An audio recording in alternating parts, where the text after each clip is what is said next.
Olá, vamos começar mais um episódio do nosso podcast, o Pode Ser. Oi para você que está em casa, você que está escutando a gente pelo radinho aí da 94 FM. Oi para você que está acompanhando a gente pela TV Sistec. Obrigada pela sua audiência. E um oi especial para você também que está acompanhando a gente pelas redes sociais.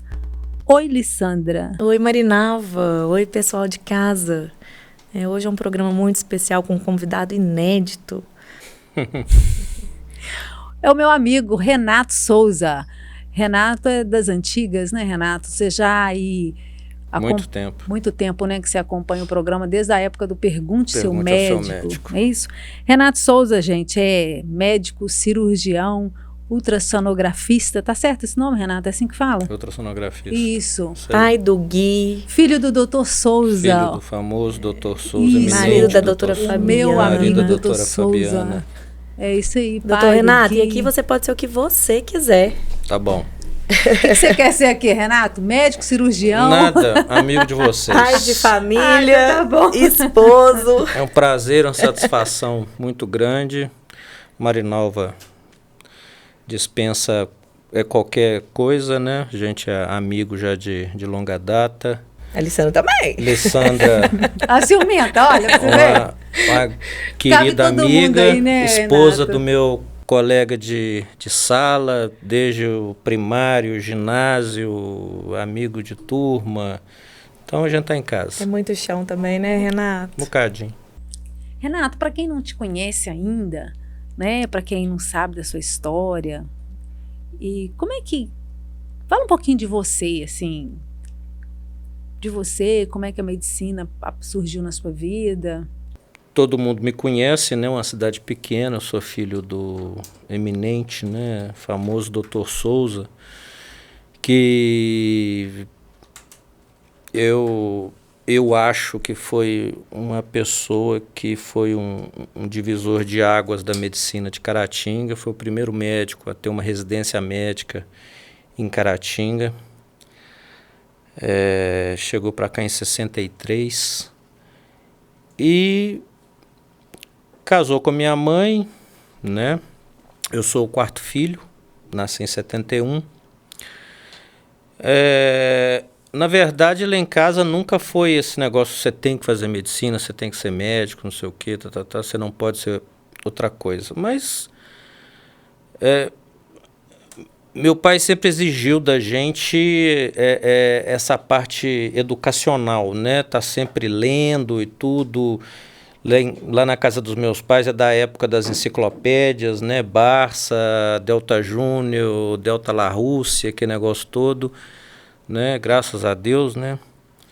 E eu sempre tinha aquela imagem do meu pai, vendo ele acordando de madrugada, falando que tinha operado baleado, esfaqueado, acidentado. Ele me levou para a sala de cirurgia quando eu tinha 7 anos de idade. Nossa. Para eu assistir uma cesariana, eu vi ele abrindo o abdômen de uma gestante, tirando o menino lá de dentro. Eu achava aquilo, que ele era o verdadeiro mágico, né? E depois dele fazer aquilo tudo, ele costurava e 2 dias depois a paciente tinha alta e saía andando. Eu falei assim, meu Deus do céu, meu pai é melhor que o super-homem. E não precisa nem de capa, né? E assim foi. Assim foi. Nunca fiz teste vocacional, porque até tinha medo de não dar medicina. Mas sempre que eu estava de férias, vinha aqui para Caratinga, na época do científico, né? Que hoje ensino médio, né? Parece. A oportunidade que eu tinha, eu ia ajudava em cirurgia, acompanhava e tal. Então, automaticamente acabei entrando na faculdade de medicina, assim como meu irmão também. Meu irmão e eu somos médicos. Minhas 2 irmãs não optaram pela carreira. Formei em 96 e fui ser justamente cirurgião geral, igual ele também. Fiz 3 anos de cirurgia, não ia voltar para Caratinga. ia embora para São Paulo, já tinha um hospital, já tinha mandado uma carta para lá, já tinham me aceito tudo, mas meu pai infartou em 97, teve que ser operado e tal. Comecei a ficar meio preocupado com aquilo.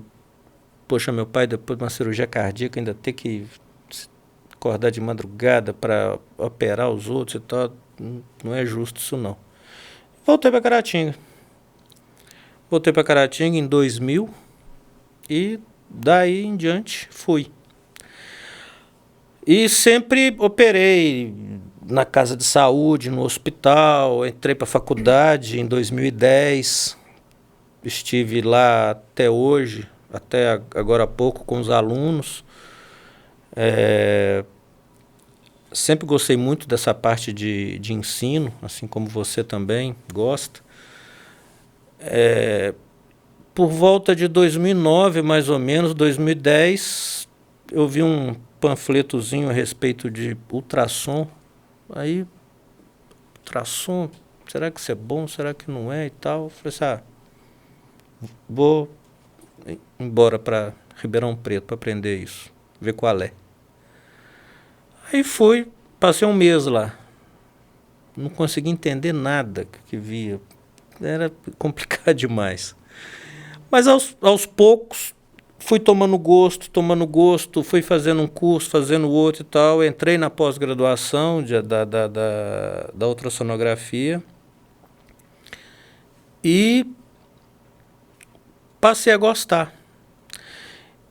E quando voltava para Caratinga, eu ia conciliando a ultrassonografia com a cirurgia, ultrassonografia com a cirurgia.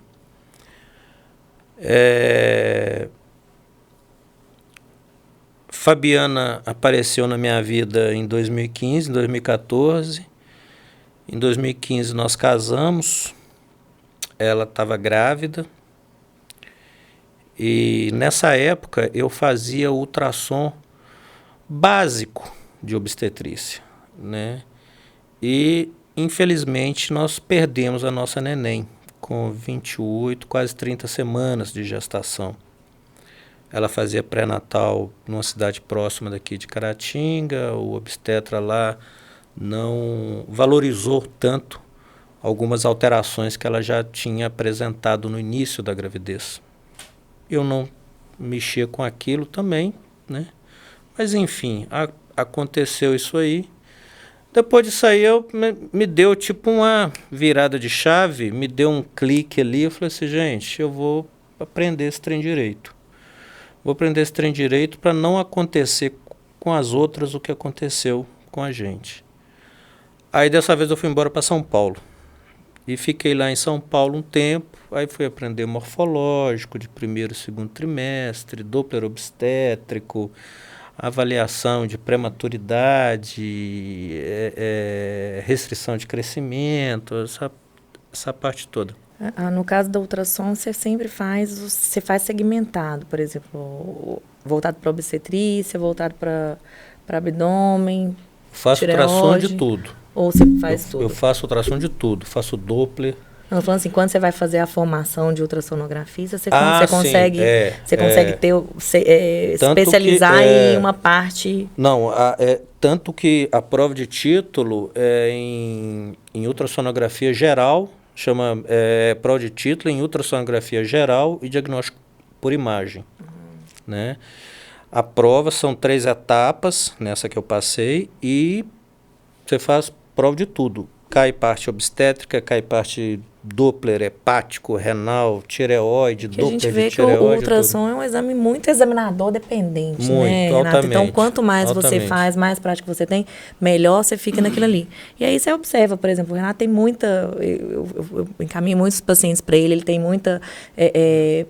já tem uma vasta habilidade, por exemplo, na tireoide, que é uma parte corriqueira que eu peço, em avaliar a esteatose hepática. Isso. Ela é examinador dependente, e tanto é examinador dependente que você pode ter uma máquina que a gente brinca que pode ser um Boeing. Última geração. Última geração, mas se a pessoa que está atrás da máquina não souber o que está fazendo... Não lê aquilo que está vendo. Não adianta. É verdade. É aquela velha frase, né? Quem não sabe o que procura não entende quando encontra. Então, é muito complicado. Você tem que saber o que você está procurando, não é só fotografar a imagem, não é só você saber fazer uma imagem bonitinha. Você tem que saber o que aquela imagem bonitinha representa na doença, representa na patologia daquele paciente, né? Então eu fui, aprendi isso aí e tal. Depois de voltar para Caratinga e me aprofundar mais nessa parte da obstetrícia, aí eu falei assim, não, agora eu quero aprender mais ainda. Aí eu fui embora de novo e fui fazer medicina fetal. E fiz a pós-graduação em medicina fetal. Fiz 2 anos. E hoje, a minha vida basicamente, praticamente, é de ultrassonografia. Faço ultrassom de tudo, né? Tanto aqui em Caratinga quanto lá em Apim. Faço ultrassom lá também. Dou assistência lá na UPA, quase todos os dias. Nas urgências abdominais, suspeita de apendicite, torção testicular, trauma, esses negócios assim. E estou lá na clínica, lá no CDC, Centro Diagnóstico de Caratinga. Faço ultrassom de tudo. Tudo. Renato, mas algum motivo assim especial para você ter, não sei se eu posso usar essa palavra, deixado a cirurgia? Não é que eu fiquei desestimulado, não é que eu desgostei da cirurgia. Continuo achando muito, eu acho muito interessante a cirurgia. É muito interessante. Só que eu acho que foi uma nova etapa na minha vida que eu quis tomar. Só isso. Não foi, você teve alguma decepção que aconteceu como cirurgião, ocorreu alguma coisa que te deixou chateado, aborrecido? Não, de forma nenhuma. Né? Você está dentro do bloco cirúrgico, você está operando um paciente, é extremamente excitante, assim, para quem gosta, né? Obviamente. É extremamente excitante, é uma adrenalina muito gostosa, muito boa. Conta pra gente, por exemplo, um episódio assim que foi interessante, uma cirurgia mirabolante que você fez. Às vezes difícil. Ou difícil. Conta um caso, pelo menos, assim, para ilustrar. Já teve vários, né? já teve... Uma que te marcou, que você sempre lembra dela. Que me marcou foi uma criança. Uma criança de 8 anos, mais ou menos, ela foi atropelada por um ônibus que passou com a roda em cima dela. Aqui em Caratinga? Aqui em Caratinga, ali naquela... quase em frente à padaria Líder, naquele entroncamento ali que vai para Santa Cruz e tudo. E quando fala em criança, a gente sempre fica mexido. Quando a gente é pai e mãe, então, aí que... Toca mesmo, né? Que fica mais ainda, né? Você já era pai? Não era não. Mas mexia muito comigo. Agora mais ainda, né? Sim. E essa criança foi para o hospital, teve um trauma abdominal enorme, tudo. A gente já tinha montado o CTI, nós montamos o primeiro CTI da Casa de Saúde, montamos o CTI lá do hospital. Nós levamos essa criança para lá, ficou praticamente 1 mês entubada, fizemos traqueostomia, não sei o que, e saiu. Por incrível que pareça, ela saiu. Aquilo ali para mim foi a redenção, né? Teve ruptura de baço, teve né? ruptura de baço, teve ruptura de fígado, teve trauma intestinal, lacerações diversas, fratura de arcos costais e, nossa senhora. É Deus mesmo, né, gente? Um verdadeiro politraumatismo. Teve uma outra menina, teve uma menina que eu operei, que nós operamos Ela foi operada em outra cidade, teve uma complicação, cirurgia de vesícula. Foi seccionado o colédoco dela, ela ficou numa icterícia gigantesca e ela me procurou, pedindo para operar. Essa aí entrou eu, meu irmão e meu pai. Foram 8 horas de cirurgia. Chama-se a Diana, ela mora lá em Santa Rita. Vira e mexe, ela vai lá no consultório me ver de vez em quando. Mas tem também, infelizmente, os resultados ruins, né? Por exemplo, os traumas, criança mesmo, traumatismo, que você chega e entra uma opção de gente para operar, para ajudar o ortopedista, não sei o que, e no final, infelizmente, não sai.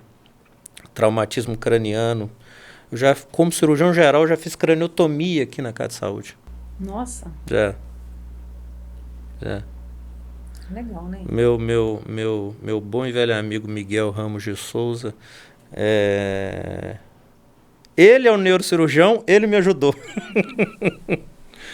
Mas aí tem o cirurgião geral como se diz, pau pra toda obra. Também, assim, eu acho que acaba comprometendo muito o seu social, a sua vida também, nessa questão do cirurgião, né? Plantão, né? Para quem porque tem as urgências, né? Então tem muita urgência, você tem que estar de prontidão a qualquer momento, né, Renato? Na época do meu pai era pior, era muito pior. Eu lembro, eu fui embora de Caratinga em 87 para fazer o científico. Antes disso, morava aqui e tal, quase todas as noites, o meu pai acordava. Naquela época também menos profissionais também, né, Renato? Não, e não é só isso. Não existia quebra-mola, não existia semáforo, não existia nada. Então, essa Rio Bahia nossa aqui era um negócio terrível. Além de ter muito acidentado, tinha muito trauma de arma de fogo, de arma branca, né? O povo era meio bravinho. E numa época que tinha muito menos tecnologia, né, Renato? Menos profissional, né? Não tinha tantos exames de imagem, não tinha tanta... Tinha não. Hoje eu acho engraçado, pede-se muito ultrassom de abdômen para fazer diagnóstico de apendicite. Eu fico assim, gente, cansei de operar apendicite, nunca pedi um ultrassom na minha vida. Clínica é soberana, né? Exatamente, clínica é soberana. Precisa botar a mão na barriga do doente, senão não tem jeito, poxa. É sinal de Bloomberg. Bloomberg, viu? Sinal de quê? Chama Bloomberg. Bloomberg, sinal que a gente positivo. Faz. O paciente sente muita dor, a digitopressão. Eu lembro muito, assim, a gente conversava muito com o Dr. Souza. O Dr. Souza é dessa época, né, que não era possível, né, tantos exames, assim. E ele conta essas histórias, é muito legal, né? E a própria ultrassonografia... Como é que a gente foi vendo essa evolução, né? A gente vê ultrassom aí, Caratinga, cheio de máquina de ultrassom, tal, não sei o que, tudo é ultrassom. Ultrassom é extremamente, assim, proporcionalmente novo, falando, né? Ultrassom é novo. É novo. O primeiro ultrassom no mundo foi em 1958, 59, por um escocês. Veja bem, na nossa época, Brasil, o primeiro ultrassom veio para o Brasil em 74.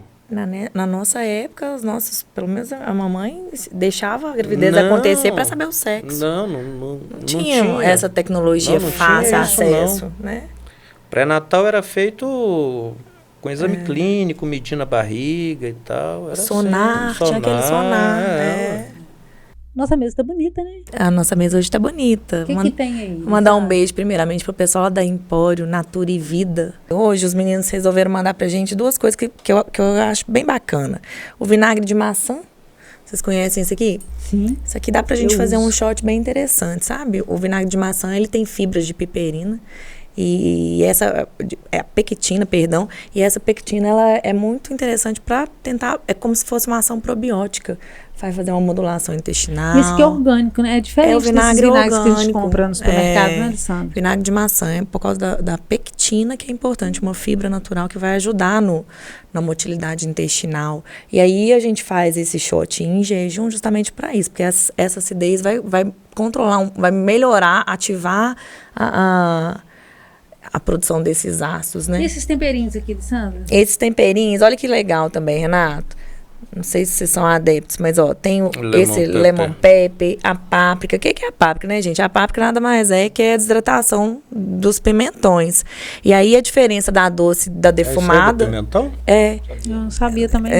E Alessandra também. Tá vendo? Cultura, viu? Ah. E aí, olha pra você ver que interessante. Isso aqui nada mais é porque é curtido na fumaça, né? Aí dá um sabor mais picante. A gente pra come páprica. as coisas, gosta, não gosta, não sabe nem do que. O picante eu não gosto, não. Então, assim, sabores. Esse Edu Guedes aqui nada mais é que um mix que, na verdade, a gente tem, por exemplo, cenoura, tem a cebolinha, né? As ervas, tem o pimentão também. E é um temperinho que pode ser usado em frango, em peixe, em carne. Então, ele é bem versátil. Para quem está em casa, pra gente cozinhar. Quem está na rádio, quem não está acompanhando a gente está mostrando aqui, né? São alguns temperos, alguns condimentos que a gente encontra lá na Natura e Vida. O legal da páprica também, gente, porque por causa da coloração, então ela vai tonalizar o alimento, né, gente? A gente come com os olhos. E dá para fazer um presentinho legal também, né, Alessandra? Super interessante. Bonitinho. Né? O bacaninha. O x-michu também, que é ótimo para carne também, esse aqui, ó. Muito bom. Interessante. Vamos continuar o nosso papo aqui com Renata, então. Renato, eu lembro que quando você fazia muitas cirurgias, né, era muito comum, eu lembro que a gente sempre tem uma referência, né, da especialidade, a gente sempre lembrava. Eu lembro que você gostava, não sei se eu posso dizer se você gostava, ou porque é o que aparecia mesmo, era traumas, né, e apendicite. É o que você falou aqui agora há pouco, né, que pelas imagens nem precisa tanto. Por que é tão comum assim, né, esse apendicite, essa cirurgia, essa retirada do que causa esse problema, Renato, que a gente vê tanto? Apendicite é uma doença inflamatória do apêndice, né? O apêndice é um órgãozinho, tipo um tubinho, uma minhoquinha, que fica no comecinho do intestino grosso, né? Na vida adulta ele não tem muita função, mas ele tem uma determinada função na primeira infância, na produção de várias células de defesa e tal. Alguns acreditam que o apêndice é um órgão vestigial, assim como o siso, né? Então é um órgão que está em involução, né? Então, alguns acreditam que ele era maior e agora ele está diminuindo, talvez nas próximas gerações aí, a gente não vai estar aí para ver, mas talvez não se tenha mais apêndice. É mesmo? Mas assim, isso é hipótese. Então, por causa disso, diminuiu os problemas ou continua? Não. A apendicite nada mais é do que ela... Como tem como esse tubinho, né, essa minhoquinha aí, a apendicite nada mais é do que a obstrução da luz desse apêndice, ou seja, da parte interna lá, desse túnel ali, ela obstrui por qualquer coisa. Pode ser, na maioria das vezes, é o que a gente chama de fecalito, que é uma pedrinha de fezes, entra lá dentro, ocupa o espaço todo, começa a comprimir, começa a dificultar a circulação do apêndice, faz o que a gente chama de isquemia, inflama e necrosa. Como pode ter uma obstrução por uma semente de mexerica, às vezes pode. Existe relato até de apendicite por verminose, às vezes uma lombrigazinha entra lá dentro e pode provocar o processo inflamatório.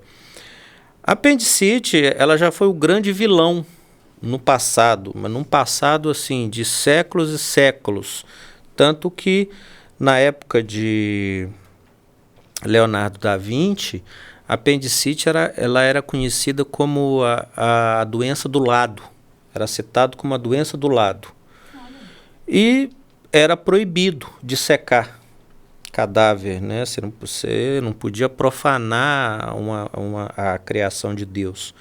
Então, não se dissecava.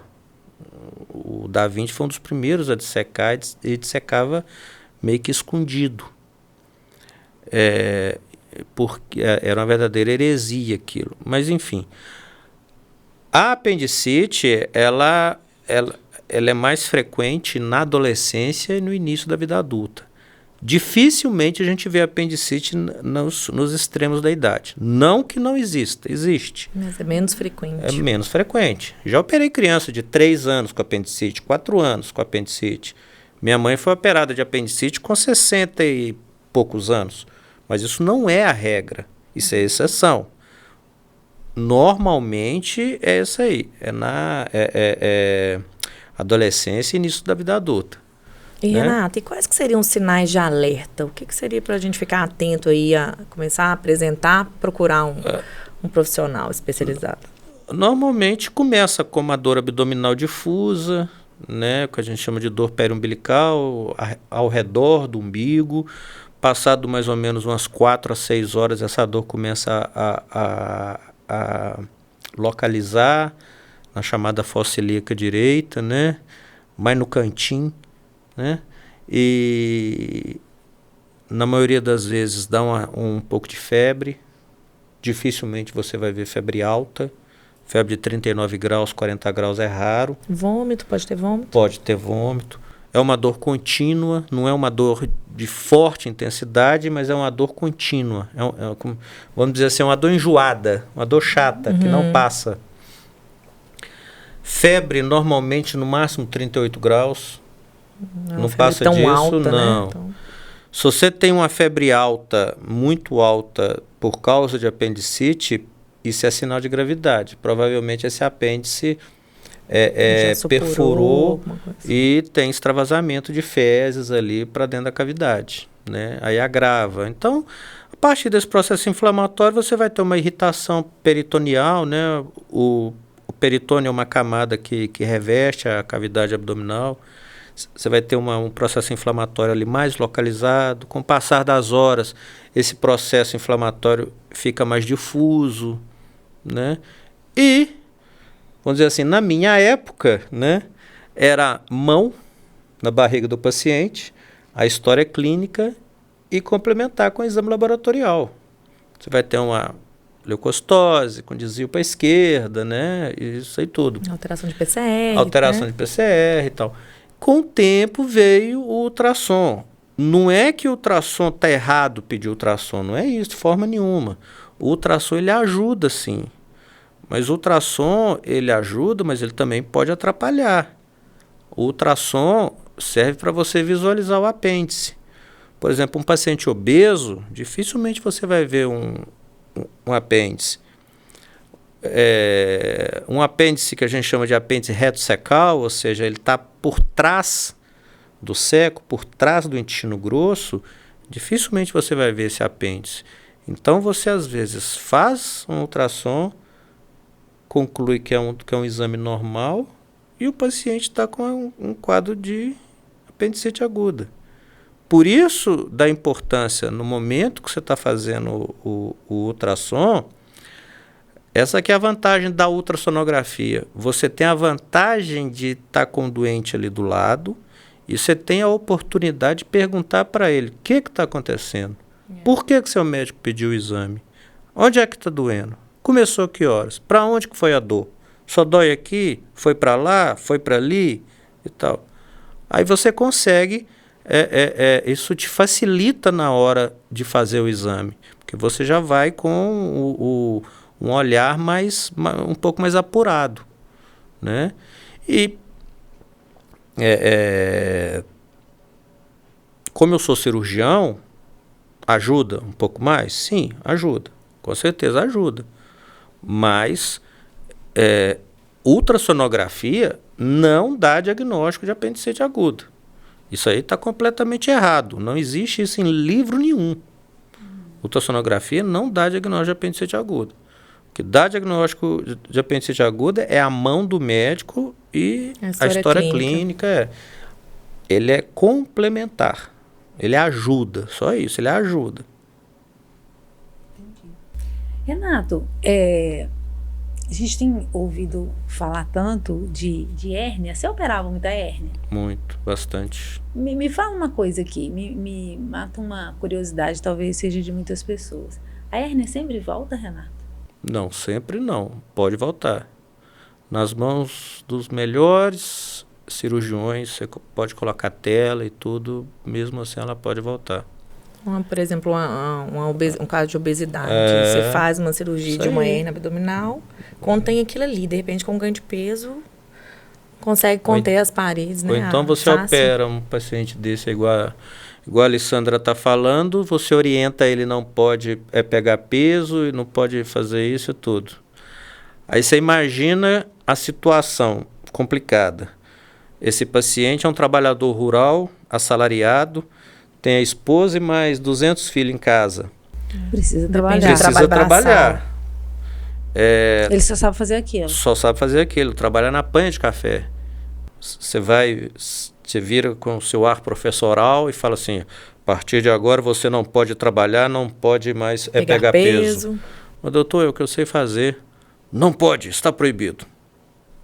Não tem jeito. Não tem jeito. Já me aconteceu várias vezes. O pai dessa paciente que eu te falei, dessa Diana lá de Santa Rita, foi a mesma coisa. Ele teve um quadro de hipertensão portal por xistosomose. Eu operei, tirei o baço dele fora, fiz a cirurgia lá e tal. Tudo bem. Lindo e maravilhoso. Recuperou bem e tal, não sei o que, tá. Na época eu falei para ele, seu fulano, o senhor não pode pegar peso e tal, não sei o que e tal. Ele tinha que trabalhar. Trabalhou, fez uma hérnia. Operei ele de novo. Vou falar de novo pro senhor, não sei o que, tá. Aí vem aqueles negócios de, me dá um laudo do INSS e tal. Aí você faz o laudo, leva lá, toma pau no INSS, volta a trabalhar de novo, faz outra hérnia. E assim vai. Aí essas são as chamadas hérnias recidivadas, hérnias incisionais. São cirurgias que, assim, você tem que estar sempre falando isso para o paciente. Porque nenhum cirurgião quer que a sua cirurgia recidive. Lógico que não. Mas você tem que sempre ser franco com o paciente, com o cliente, né? Falar para ele, operei, tal, foi tudo bem, não sei o que, tal. Agora, se você voltar a fazer isso, pode ser que volte. Às vezes não. Mesmo colocando tela. Com a tela, o reforço é maior? Dificulta mais ainda a recidiva da hérnia? Com certeza. Mas você dá 100% de garantia? Não, nunca. Não pode. Por que acontece a hérnia? O que causa? A fraqueza da musculatura, né? Na grande maioria das vezes, por fraqueza da musculatura. As hérnias adquiridas é por isso. As hérnias congênitas, vamos tomar aí as hérnias inguinais como exemplo. Na nossa constituição anatômica, nós temos fraquezas, já são fraquezas anatômicas próprias na região inguinal, na área da virilha. Então, essas áreas ali têm uma tendência a formar hérnias. Não é que vão formar, mas tem tendência a formar. Por causa da perda mesmo dessa musculatura? Não. Aí já é uma área que é mais frágil. Já é uma área mais frágil, exatamente. Quando a gente pede para fazer, tem uma manobra de valsalva. De valsalva, isso. A gente pede para soprar, para quem não está assistindo a gente faz sopra com a mão assim, e aí é um abaulamento na região inguinal. Aí a gente consegue avaliar se o paciente tem uma hérnia ou não. Agora, aquele paciente que pega peso e tudo, trabalhador pesado, trabalhador rural, esse paciente tem mais chance de ter, realmente. Obesidade também é um fator de risco? Com certeza, com certeza. Obesidade, infelizmente, né, é ruim para tudo, não só para hérnia. Não só. Acaba causando e agravando. Tudo, é ruim para tudo. E a gente vê, Alessandra está aí, é o dia a dia dela, parece que está aparecendo cada vez mais. É incrível. Renato, então deixa eu te aproveitar um pouquinho. Ali na ultrassonografia, a gente até pincelei, mas A questão da esteatose hepática, né? Que com o processo inflamatório da obesidade, a gente está vendo aumentar essa incidência. Assim, o padrão ouro que a gente tem para realmente fazer um diagnóstico de esteatose, a gente sabe que não é ultrassom, enfim, mas é um exame que nos auxilia muito, né? Você consegue mensurar lá pela imagem, você consegue avaliar, quando a gente coloca lá uma esteatose leve, uma esteatose moderada, isso são as camadas? Não, essa classificação de leve, moderada e grave, isso, né? Ou leve, moderada e acentuada, isso. Ou grau 1, grau 2, grau 3. Essas características do parênquima hepático é em cima do que a gente chama de ecogenicidade. A ecogenicidade nada mais é do que a cor, né? Então, o ultrassom, a gente trabalha sempre em cima de comparação de um órgão em relação ao outro. A comparação que a gente usa para fazer um ultrassom de abdômen, no caso, é sempre o parênquima renal com o parênquima hepático. Quando a gente tem um aumento dessa ecogenicidade do fígado, né, tá mais branco, vamos dizer assim, tá mais clarinho, mais branquinho que o parênquima do rim, a gente fala que tá hiperecogênico, tá com a ecogenicidade aumentada. Isso aí é esteatose hepática? Não, tá errado. Isso aí tem uma grande chance de ser. A gente pode dizer que isso aí provavelmente é uma doença de depósito, provavelmente uma esteatose hepática. Quando você tem essa ecogenicidade aumentada, mas o fígado permanece com a sua arquitetura preservada. Ele não tem aumento de tamanho. Isso, a sua arquitetura preservada, mas você consegue delimitar a vesícula, você consegue delimitar os vasos hepáticos, você consegue delimitar os ramos portais e tudo mais, é uma esteatose leve. Na moderada, fica mais apagado. Você consegue ver a vesícula ainda, mas você não consegue distinguir as veias hepáticas, os ramos portais estão bem mais apagados e esse branco, né, essa ecogenicidade, o fígado fica mais brilhoso. E no 3 e na acentuada, a gente vê um fígado maior, né, porque ele está com um depósito bem mais aumentado, ele está um fígado grande, e ele perde as delimitações dele. Você não consegue praticamente ver nada dele. Você consegue só ver uma mancha branca. Mal você vê a vesícula. Essa é uma esteatose hepática acentuada. E a gente tem que preocupar... Mas ela é bem subjetiva. E é do jeito que você falou. A avaliação da esteatose hepática pela ultrassonografia, ela é subjetiva. Não é padrão ouro, de jeito nenhum. Não é elastografia. Mas isso é importante para a gente começar a ter essa consciência, porque é uma doença metabólica que está evoluindo, a gente está pegando aí com muito mais frequência, e é um risco de evoluir para uma hepatite. Aumenta e outra coisa. E o risco de cirrose hepática e de câncer hepático também, isso, né? Exatamente. A gente tem visto com muita frequência isso em função do grau de obesidade. E outra coisa, hoje, o colega não pede, mas eu faço. Todo paciente que é solicitado um ultrassom abdominal total, eu vejo que ele é mais cheinho e tudo, eu faço questão de avaliar o índice de gordura visceral, né? E assim, é gritante. Você vê o tanto que está aumentado. E aumento de gordura visceral está mais do que é comprovado, você sabe muito mais aí do que eu, aumenta o risco cardiovascular. Ou seja, todo mundo está aí correndo atrás do seu infarto, correndo atrás do seu AVC, a passos largos. Nossa. É o que eu faço. Assusta, né, gente? Vamos fazer o movimento. Vamos fazer o movimento, vamos cuidar. Lissandra, vamos mandar aquele recadinho especial pro nosso amigo Rogério Soares? Vamos mandar um abraço. E, Renata, não sei se você já está sabendo que o mês de setembro é o mês de aniversário 30 anos do supermercado Última Soares. semana, gente, última semana de você comprar e correr o risco de... Não pagar. Ó, viu? Tá piada essa dupla. Tá vendo? Nada combinado, gente. Pra vocês verem como é que o negócio tá sério aqui, entendeu? Tá, porque é promoção, né? Soares, o supermercado da família, né? Exatamente. E a família Soares sempre atendendo a gente com muita dedicação, com muita qualidade. É isso aí. Um beijo para a família Soares, que estão sempre juntos com a gente aí. Vamos aproveitar que a gente deu essa pausazinha para mandar abraço pros amigos. Lembrar aí do nosso amigo Paulinho, mandar um beijo pro Paulinho. Representante aí da Royal Prestige, que são as panelas Royal Prestige, não é isso, Lissandra? Exatamente. Vamos mandar um beijo pro Paulinho e qualidade de vida. Pensou Dr. em Renato. Sabor, saúde, qualidade Lembrar de vida. da Royal Prestige. Faz toda a diferença, né? Quando você faz uma comida numa panela que tem aí, né? É toda especial, né, Lissandra? Várias camadas de... São 5 camadas nesses utensílios, o Renato, que garantem a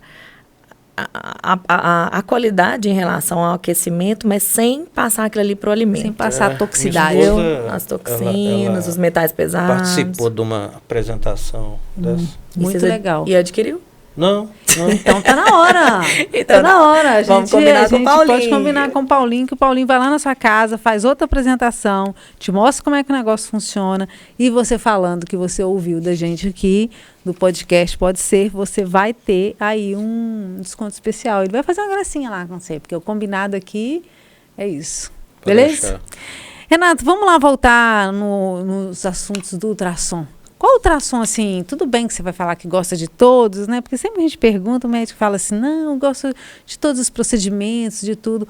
Mas tem algo assim, tem uma área que te chama mais atenção na ultrassonografia? Fala que é tireoide, hein? Com dupla. Fala que é tireoide com dupla. Nada de puxar saco. Meu... Não tem jeito, né? Ainda mais que o que aconteceu com a gente, né? A gente tem um carinho especial sempre em fazer ultrassom obstétrico. Ultrassom obstétrico eu gosto demais. Porque no ultrassom obstétrico, você tem como avaliar a condição desse neném, tem como você, às vezes não tem, você não tem como mudar um diagnóstico, mas você tem como prever um determinado desfecho e tem como te dar condições de você orientar e às vezes até intervir os antes, pais, né? Até para prepará-los lá na frente. Isso é muito legal. Né? Eu não sei, pego de surpresa, né? Por exemplo, eu lembro quando eu estava fazendo a minha pós-graduação de medicina fetal, nós tivemos uma mãe que fez o morfológico de primeiro trimestre e veio com pequenas alterações e tudo, que poderia falar a favor de alguma cromossomopatia. Então, tem essa ideia errada, né, de falar assim, não, faz ultrassom morfológico, porque o ultrassom morfológico alterado dá para fazer diagnóstico de síndrome de Down. Isso é uma bobagem, não tem nada disso, né? Mas quando você vê algumas alterações, você vê uma alteração aqui, uma alteração ali e tal, você vai juntando aquelas alterações, sinais maiores ou sinais menores, você pode falar a favor de ter alguma alteração ou não.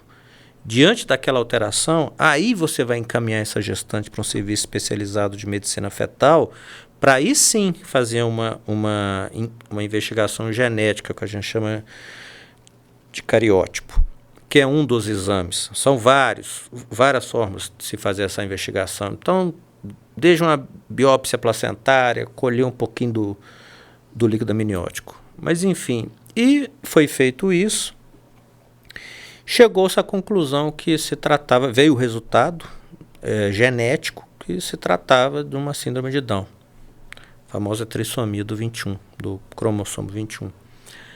E a gente estava discutindo isso entre a gente. Falou, poxa, mas tá aí, fechou o diagnóstico.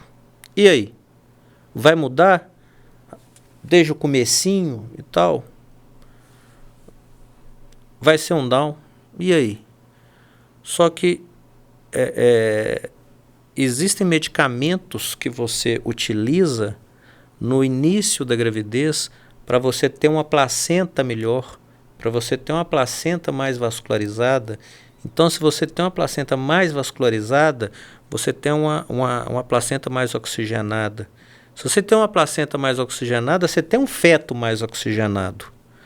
Não é que ele vai deixar de ser Down. Não, ele vai ser Down. Mas ele vai deixar de ser um Down com um padrão cognitivo rebaixado para ser um Down melhor, para ser um Down com um padrão cognitivo, um desenvolvimento neurológico melhor. E isso está comprovado que isso acontece. Isso faz diferença, Isso né? faz diferença, exatamente. Ô, gente, isso que o Renato está falando é muito importante, porque com a mulher postergando a questão da maternidade, né, Renato? Com a idade mais avançada, a gente tem aumenta a chance da gente ter essas anomalias. E tem muito a ver com isso que ele está falando. Com alteração de fluxo placentário, né? Com a própria evolução da gravidez. Aumenta e muito. Então, se você tem uma condição melhor para aquela gestação, né, se acontecer... Até pouco tempo atrás, a avaliação de risco materno para cromossomopatia baseava-se na idade materna só. E a idade materna era de 35 anos. Nossa. De 35 anos.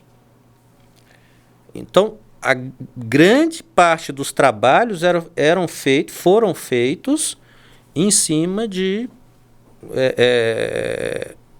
nivelando ali em torno de 35 anos de idade. Depois que veio o ultrassom, começou-se a medir translucência nucal, começou-se a medir osso nasal, aí partiu para o Doppler, avaliar o Doppler de válvula tricúspide. Você tem como fechar esse diagnóstico. Maneira de dizer, né? Porque quem vai dar o diagnóstico mesmo é o exame genético. Mesmo porque 15% dos Downs, até 20% dos Downs, tem um ultrassom normal. É assustador um negócio desse.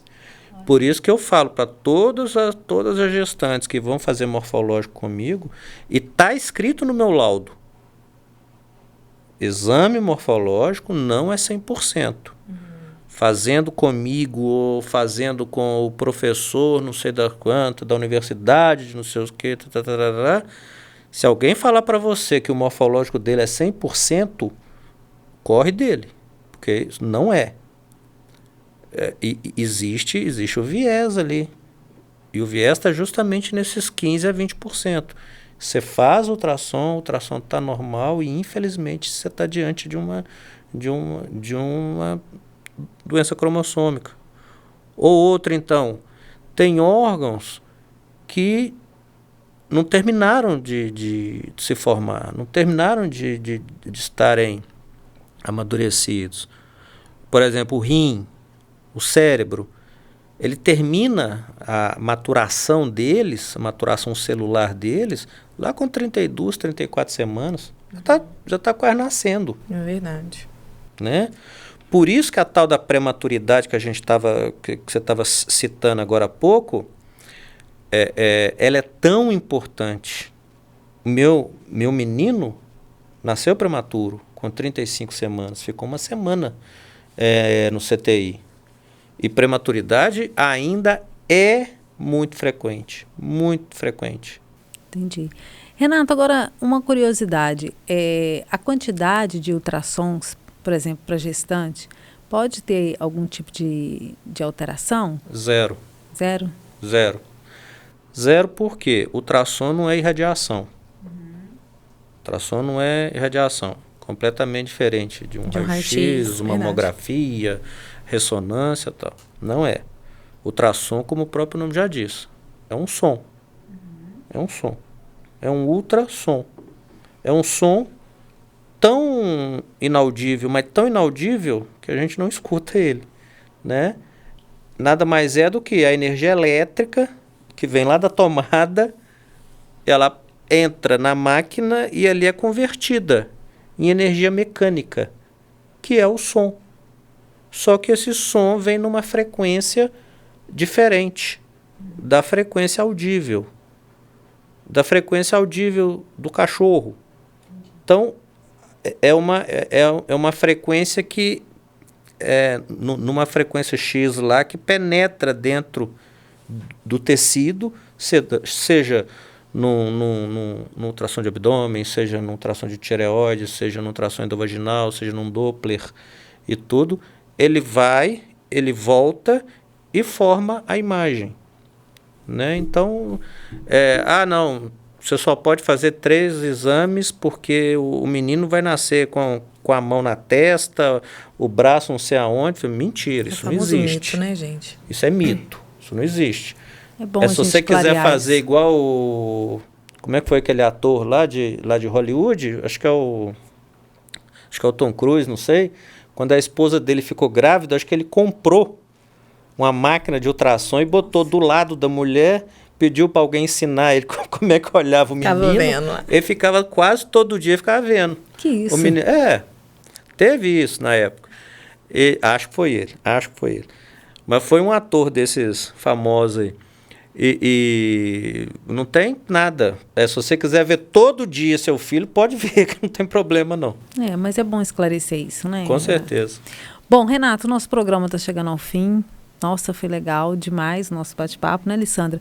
E a gente deixa aí, mais um minutinho, que se você quiser fazer, né, as suas últimas considerações, dar uma dica, porque aqui nesse programa você pode ser o quê, Lissandra?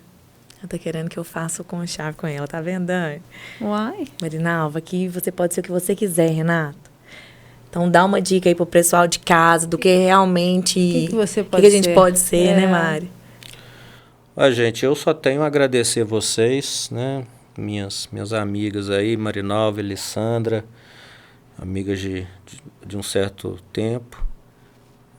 Agradecer por tudo aí. Essas orientações estou à disposição lá no Centro Diagnóstico de Caratinga. Dentro da ultrassonografia, o que eu puder ajudar, o que eu puder orientar, não só na parte dos ultrassons obstétricos, mas de uma forma geral. Valeu, Renato. Queríamos te agradecer, então, dá um abraço no Dr. Souza e diga que o próximo entrevistado será ele, hein? Com o maior prazer. Vê se ele vou dar um topa abraço e vingar. um beijo nele. Tá gente, bom? um beijo. Valeu, gente. Um beijo pra você mundo. Que tá em Até casa. o próximo. Valeu, todo mundo. Até mais. Obrigado. O nosso brinde final. Tchau, Dani. Tchau, Moisés. Valeu, todo mundo. Obrigado.